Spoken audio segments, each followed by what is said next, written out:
आप सभी के प्रमोशनल एग्जाम की ड्राइव्स बहुत तेजी से चल रही है और ये लगभग जून तक खूब चलेगी।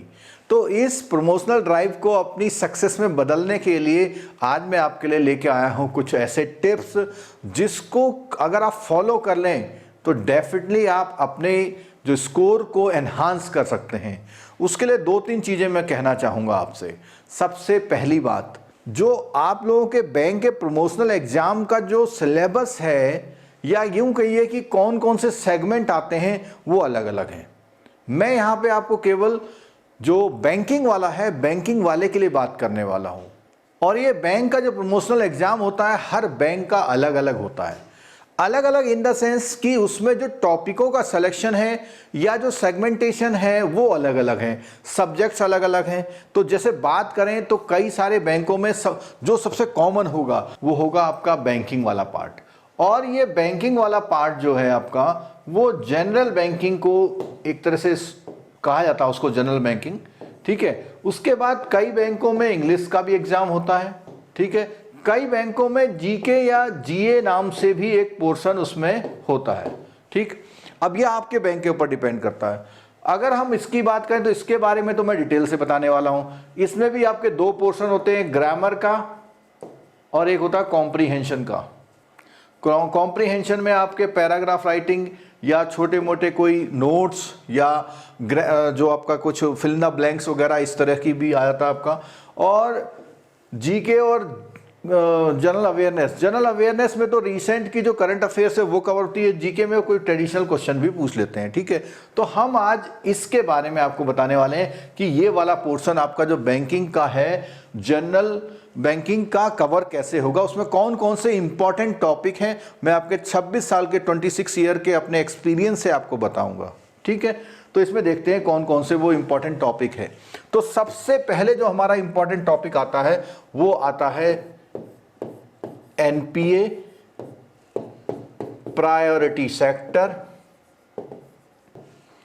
गवर्नमेंट स्कीम, ठीक है।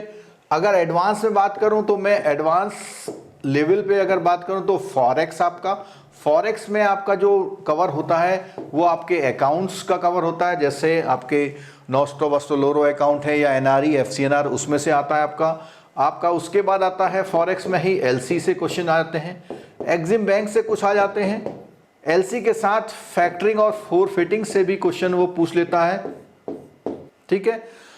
फॉरेक्स में इससे ज़्यादा जो है टफ क्वेश्चंस आपसे नहीं पूछे जाते हैं क्योंकि एक्सपेक्ट किया जाता है कि आप एक जनरल बैंकिंग में काम कर रहे हैं, ठीक है। अब उसके बाद बात करते हैं इधर, ये जो दोनों पार्ट हैं बेसिकली ये एडवांस से कवर होते हैं। और गवर्नमेंट स्कीम्स में 2 तरह की स्कीम्स होती हैं, एक आपकी एडवांस से रिलेटेड स्कीम्स और एक जो गवर्नमेंट डिफरेंट स्कीम्स लाती है, जैसे जनधन योजना आ गई या अटल पेंशन योजना आ गई। कोई भी स्कीम्स गवर्नमेंट की कोई भी स्कीम्स जिसमें कहीं पर भी बैंकों का रोल होता है वो आते हैं, ठीक है। और बात करते हैं, इसके साथ आता है आपका आरबीआई मेन। आरबीआई में अगर हम बात करें तो एक तो मॉनेटरी पॉलिसी में अभी रिसेंट क्या चर्चा में रहा है, मॉनेटरी पॉलिसी में जितने भी रेट्स होते हैं उनकी बात आती है। रीसेंट डेवलपमेंट जो भी हुए हैं, अगर रीसेंट डेवलपमेंट आपको करना है तो आप उसके लिए आईआईबीएफ की जो विजन मैगजीन आती है उसको 6 मंथ का ढूंढ लीजिए, 5-5 पेज होते हैं, उसको पढ़ लीजिए, उससे बाहर आपका क्वेश्चन जाने वाला नहीं है उसमें से, ठीक है। आरबीआई के बाद अच्छा अब आता है आपका प्रैक्टिस से क्वेश्चंस। प्रैक्टिस से मतलब है आपकी आमतौर पर जो प्रॉब्लम आती है वो चेक हैंडलिंग की आती है। और इसके अलावा जो नॉर्मल हैंडलिंग है, नॉर्मल का मतलब आपका अकाउंट ओपनिंग से रिलेटेड हो सकता है, एडवांस से रिलेटेड हो सकता है, कोई भी ऐसी एक्टिविटी जिसमें एक जनरल क्वेश्चन पूछ लेगा कि इसका क्या होगा। और आगे बात करते हैं आरबीआई के जितने भी रूल्स हैं, जिनको हम आरबीआई के रूल्स को डायरेक्टिव्स कहते हैं, जो आरबीआई के जितने भी रूल्स हैं उसके डायरेक्टिव्स हैं। कोई भी लेटेस्ट डेवलपमेंट है आरबीआई के अकॉर्डिंग, चाहे सीआरआर है, एसएलआर है, कोई भी लाइसेंस की पीरियड है, वो सब चीज़ें आती है इसमें, ठीक है। उसके बाद आपका क्वेश्चन कवर करता है मिसलिनियस से। मिसलिनियस में लॉकर से काफ़ी क्वेश्चंस आपसे पूछे जाते हैं। आपका डिसीज्ड अकाउंट से रिलेटेड क्वेश्चंस आते हैं। डिसीज अकाउंट में अक्सर जो क्वेश्चन आता है वो आपको ये पूछता है कि इसका प्रोसीजर कैसे कैसे करेंगे, क्या क्या चीजें हैं। आपके पास डुप्लीकेट ड्राफ्ट से क्वेश्चन अक्सर आता है, तो वो ड्राफ्ट कैसे वो होता है, ठीक है। टेक्नोलॉजी की बात करें तो एटीएम और जो पूरे ऑनलाइन पेमेंट आजकल चल रहे हैं, एनईएफटी, आरटीजीएस और आईएमपीएस से लेके क्वेश्चंस पूछ लेता है। आपका क्लियरिंग से रिलेटेड क्वेश्चंस आ जाते हैं, जो आपके वहाँ चेक्स की क्लियरिंग होते हैं उससे क्वेश्चन पूछ सकता है वो। आरबीआई से रिलेटेड एक एक्सपोजर नॉर्म्स का क्वेश्चन काफ़ी पूछा जाता है कि बैंक किस किस एरिया में कितना कितना फाइनेंस में पार्टिसिपेशन कर सकता है। इंटरनेशनल लेवल पे बात करें तो बेसल से क्वेश्चंस बनता है आपका। अब कुछ क्वेश्चन आपके जो है लॉ से रिलेटेड भी आते हैं, तो लॉ से रिलेटेड क्वेश्चन की अगर मैं बात करता हूं तो आपका सरफेसी है। सरफेसी के अलावा रिकवरी में डीआरटी है, या कोई सिविल सूट की बात भी हो सकती है आपसे। उसके अलावा लोक अदालत है, आपके वहाँ आरटीआई से भी क्वेश्चंस पूछ सकता है लॉ के अकॉर्डिंग, ठीक है।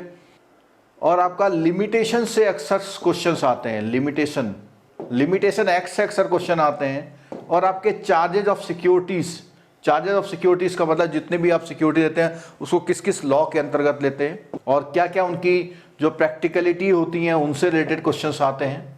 अब हम बात करते हैं कुछ ऐसे क्वेश्चन जो न्यूमेरिकल बेस्ड होते हैं। न्यूमेरिकल बेस में जो क्वेश्चंस होते हैं, एक ब्रेक इवन पॉइंट वाला क्वेश्चंस काफ़ी पूछ लेते हैं न्यूमेरिकल्स में। वर्किंग कैपिटल के लिए आपकी कैलकुलेशंस हैं उनसे रिलेटेड क्वेश्चंस पूछ लेते हैं।